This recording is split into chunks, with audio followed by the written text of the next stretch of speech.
నమస్తే, welcome to Andhraprabha. నేను శిశిర. రైల్వే శాఖ మంత్రి అశ్విన్ వైష్ణవ్తో పవన్ కళ్యాణ్ భేటీ అయ్యారు.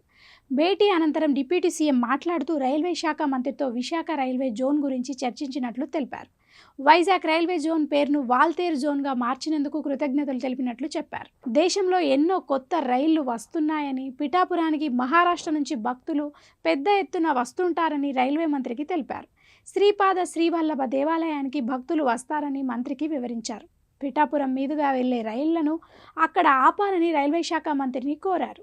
మంత్రి సానుకూలంగా స్పందించడమే కాకుండా పిఠాపురం రైల్వే ఓవర్ బ్రిడ్జ్ కోర్టుకు విజ్ఞప్తి కూడా చేశారు. పీఎం గతిశక్తి కింద ఇచ్చేలా ప్రాసెస్ చేస్తామని చెప్పారు అని జనసేన అధినేత పవన్ కళ్యాణ్ వ్యాఖ్యానించారు. మహారాష్ట్రలో ముఖ్యమంత్రి ఎవరు అవుతారని తాను కూడా ఎదురుచూస్తున్నట్లు పవన్ కళ్యాణ్ తెలిపారు.